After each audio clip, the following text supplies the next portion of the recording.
What's up, everybody? Welcome back to the Trifecta Handgun YouTube channel. If you are new here, we only talk about handgun hunting. Maybe you came here just to see the Smith & Wesson M&P 2.0 in 10 millimeter. That's a really long name, isn't it? Hey, we do have new gear in the gear store. Go check it out. Several shirts, different colors, hats, different colors, different styles. So check that out. Until now, you've only seen me use these two guns. This is a Ruger Super Black Hawk 44 mag Bisley Hunter, and this is an Encore in 7mm 08. But we're Trifecta Handgun. Wouldn't it make sense to have at least 3 guns? So I thought it would be fun to make the third potential gun have to make the team, just like you would if you were trying out for your high school basketball team. These two guns didn't have to make the team. They're grandfathered in. They're in by default. I just bought them because I wanted them. In recent years, I've tailored each to a specific type of hunting. For the most part, I use the Ruger for everything 100 yards and under due to its smaller footprint. It's easier to carry around. And the Encore, everything over 100 yards and only when I'm hunting on the ground. So what does the Smith potentially bring to the party? Well, this type of firearm is traditionally used in a defensive sense. But what makes it great for defense also could potentially make it great for hunting. Now, if you guys have watched the channel for any length of time, you know I'm not a traditional gun reviewer per se. But I do want to explain why I decided to buy this particular firearm. It comes in 4-inch or 4.6-inch flavors. I have the 4-inch model here.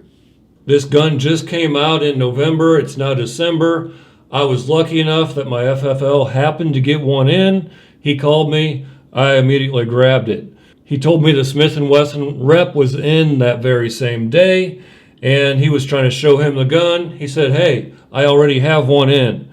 And the Smith & Wesson rep was pretty surprised that he had one, because there's not too many of these floating around out there yet, although I have seen a few more videos crop up lately. After a little bit of research, I'm actually glad that I got the 4-inch version of this gun, and I'll tell you why. The 4.6-inch version is obviously 0.6 inches longer, and that only equates to about 30 to 50 feet per second when we're talking about most cartridges, which is not a big deal when we're talking about something that's going 11, 12, 1,300 feet a second. By the way, look at that buffalo bore. 1,338 feet per second out of a 4-inch gun. Since I am going to be using a reflex sight, I don't think that slightly longer sight radius that you're going to get with the 4.6-inch version is going to make a difference whatsoever. So what attracted me to buying this gun? Well, I think it looks pretty cool, but it's lightweight, it's optics ready, and I think because it's a Smith & Wesson, there's going to be plenty of accessories out there. So what were my first thoughts when I picked this gun up at the store? Well, I grabbed it, and this grip is very, very aggressive. It's the most aggressive grip I've ever felt. It's like grabbing a piece of sandpaper. I don't know how that's going to be when we start shooting long range sessions. So what does this gun have to do to make the team? Well, there's actually 3 things. I want it to be accurate out to 50 yards. I haven't really defined what accurate is yet, but that's going to be something for another video. I also need to find an economical round. This thing holds 15 rounds in the magazine. 15 rounds. Imagine if each one of those cost $1 or more a piece. Fun starts to go out the window. So I am a reloader, and I did kind of do some early math, and it looks like I can make 50 rounds for about $12.50 if I use lead bullets.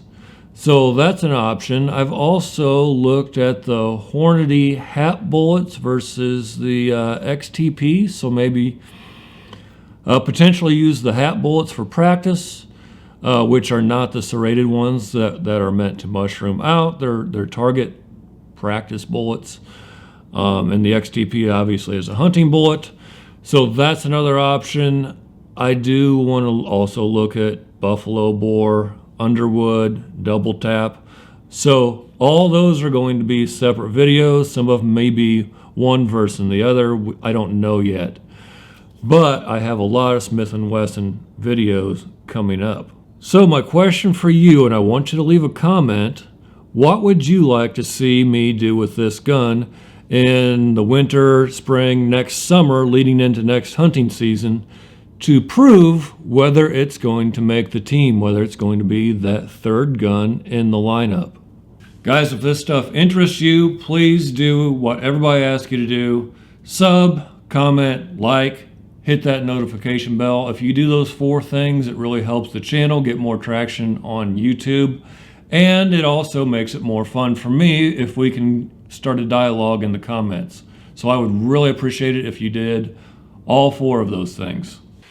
So the optic I'm going to be using today is the Holosun HS407C. It's a 2 MOA. The dot looks really nice. These have great reviews. They're durable. So I think it's going to work well with this gun. If you are new to the channel, you probably have not seen this. It's a handgun rest made just for hunting. I've had a lot of guys buy these and use them with their Glock 20s, Glock 40s. They've had some success with it, so I'm hoping to do the same. And I'm going to be using a monopod today. I have several videos on that where I'm using the 44 Magnum, so go back and check some of those out if you want to know more about this stuff. So I'm going to take 5 shots, and I just want to get a feel for the gun, so we'll talk about it afterwards.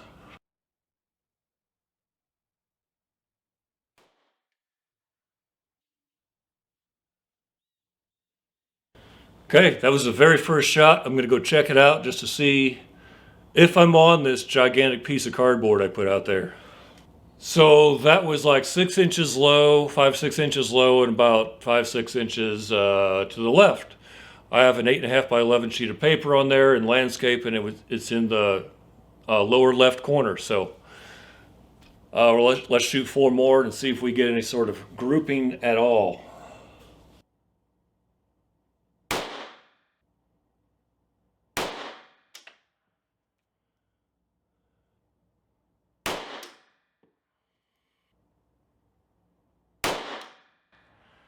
Okay, that's 5. Initial impression, yeah, those grips are grippy. They are grippy. I don't know about that. I mean, they are like sandpaper, like I said earlier. So we'll see. That's only 5 shots, so we'll see what a full range day would be with these.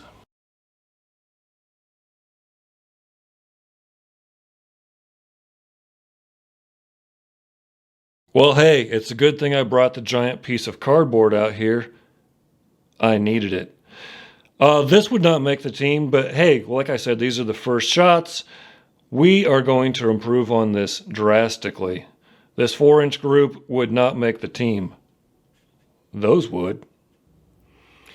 Guys, this is just the beginning of this journey. I know there's a lot of work to be done. Obviously, you saw that today with this initial group size. I'm going to re-zero this gun, get it closer to being on the center of the target. Hopefully coming up, I will be able to reload some of my own ammo, make a little bit hotter stuff, some better stuff, and we'll really start to make some progress with this firearm. The videos I have coming up are not just about the Smith & Wesson. I'm going to go back to the Encore. I have a lot of videos I want to do with that gun as far as load development and using our hybrid hunter handgun rest. If you have not seen the Trifecta Handgun Rest, you can go to Trifectahandgun.com. Check it out.